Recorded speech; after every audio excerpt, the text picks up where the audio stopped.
Fala aí, galera, é um prazer estar aqui mais uma vez para poder continuar as aulas, para dar continuidade às aulas que eu iniciei. Eu fiquei um tempo sem gravar aulas, mas eu estou retornando, certo? E a pedidos aí da galera eu decidi gravar aulas referente ao ensino médio, assuntos referentes ao ensino médio. Então eu vou dar um tempo na aritmética e vou começar matemática 1, na parte de conjuntos, conjuntos em geral. Mas eu vou voltar para a aritmética, ok?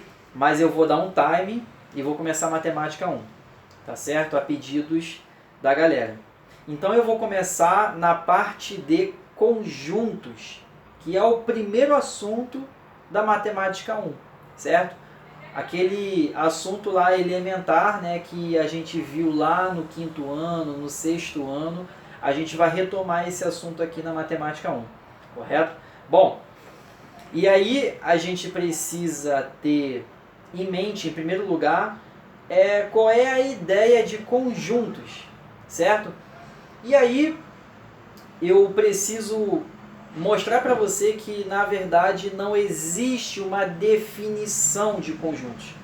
Não existe uma forma, digamos assim, elegante de dar um conceito sobre conjuntos.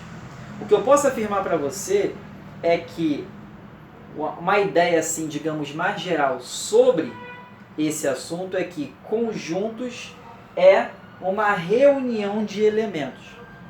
Então eu posso ter uma reunião, uma coleção de vários elementos. Por exemplo, carros. Se eu tiver vários carros, eu vou ter um conjunto de carros. Lápis. Se eu tiver vários lápis, eu vou ter um conjunto de lápis. Mesa. Se eu tiver várias mesas, eu vou ter um conjunto de mesas. Então, quando a gente fala em conjuntos, essa é a ideia que vem imediatamente à nossa mente, certo? E aí a gente vai precisar classificar esses conjuntos. Conjunto vazio, conjunto unitário, conjunto finito e conjunto infinito. O nome já é autoexplicativo. Você já consegue deduzir esses tipos de conjuntos. Mas vamos lá. Conjunto vazio é um conjunto que não possui elementos. Então, toda vez que eu tiver uma representação de um conjunto que não tenha elementos, eu vou dizer que esse conjunto é vazio. Conjunto unitário é um conjunto que possui apenas um elemento. Então, toda vez que eu tiver uma representação de um conjunto que tenha apenas um elemento, esse conjunto é unitário. Conjunto finito, ele possui finitos elementos. Ou seja, ele vai ser o contrário do conjunto infinito, que é um conjunto que possui infinitos elementos. Então aqui, de maneira bem tranquila, a gente consegue classificar esses conjuntos. Vazio, unitário, finito e infinito. Correto? Bom, vamos lá para as relações entre os conjuntos. Existem dois tipos de relações. A relação de pertinência e a relação de inclusão. Essas relações, elas são representadas por uma simbologia. No caso da relação de pertinência, ela é representada por esse ezinho aqui, Ou, quando eu digo que algo não pertence a um conjunto tal. Vamos lá. A gente precisa comentar que em relação à relação de pertinência, isso só vai acontecer entre elemento e conjunto, correto? Então toda vez que eu falar de relação de pertinência entre elemento e conjunto, por exemplo, eu tenho um conjunto A. O conjunto A ele é representado pelos elementos 1, 3, 5 e 7. Então eu vou dizer que 1 pertence a A, 3 pertence a A, 5 pertence a A. E se eu disser em relação ao 2, ele não pertence pertence ao A. O 9, ele não pertence ao A. Então, toda vez que eu fizer uma relação entre elemento e conjunto, eu estou falando da relação de pertinência, que é representado por esse Ezinho aqui. Certo? Agora vamos para a relação de inclusão. Na relação de inclusão, isso só vai acontecer entre conjunto e conjunto. E vai ser representado por esse símbolo aqui, ó. É um Czinho achatado. É um Czinho achatado aqui. Que quer dizer, está contido ou não está contido. Não está contido é uma barra transversal aqui a esse símbolo. Bom, exemplos. Eu tenho o conjunto M, o conjunto N e o conjunto P. Então aqui no conjunto M, quais são os elementos do conjunto M? 1, 2 e 3.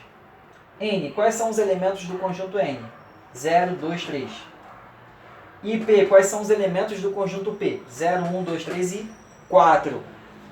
Bom, se eu quiser fazer uma relação entre esses conjuntos, eu não estou falando mais de elementos, eu estou falando de conjuntos. Bom, então eu vou dizer que M está contido em P. Quando é que um conjunto vai estar contido dentro de outro conjunto? Quando os elementos desse conjunto também fazem parte do outro conjunto. Então, verifique. O conjunto M, quais são os elementos? 1, 2 e 3. Olha o conjunto P. 0, 1, 2, 3 e 4. Opa, então eu tenho 1, 2 e 3 no conjunto P, que também pertence ao conjunto M. Dessa forma, M está contido em P. Correto? Outro exemplo. N está contido em P. Bom, quais são os elementos de N? 0, 2 e 3. No conjunto P, eu também tenho 0, 2 e 3. Dessa forma, N está contido em P. Se eu analisar MN, bom, no M eu tenho 0. Então, no M eu não tenho 0. Olha aqui, ó. Eu vou dizer que M não está contido em N. Por quê? Porque existem elementos de M que não pertencem aos elementos de N. E P não está contido em M. Por quê? Porque existem elementos de P que não estão contidos em M. Ok? Bom, observação. Vamos fazer uma observação aqui. Vou vir para cá que é melhor. Olha só. Quando eu digo que M está contido em P, então P contém M. Você mesmo consegue deduzir isso. Se M está contido em P, então P contém M. Se N está contido em P, então P contém N. Então, isso daqui é extremamente importante para os seus estudos aí de conjuntos. Ainda ficou faltando eu falar sobre subconjuntos e operações com conjuntos. E aí a gente vai estudar o diagrama, né? Quando tem o conjunto A, o conjunto B, né? União, interseção, diferença, tudo isso. Eu vou explicar no próximo vídeo. Para não ficar uma coisa muito grande, uma aula muito extensa. Eu quero que sejam aulas bem objetivas, bem diretas, para que você compreenda. Por quê? Porque matemática é compreender e aplicar. Se você compreende o conceito, você aplica, você começa a aprender a matemática. Correto? Então, meus caros, eu espero que essa ideia de conjuntos não fique mais obscura para você. Eu espero poder ter te ajudado aí na sua compreensão e que você consiga fazer os seus exercícios. Ok? Então fique ligado, no próximo vídeo eu vou falar sobre operações, subconjuntos de conjuntos e por aí vai. Tá? É isso.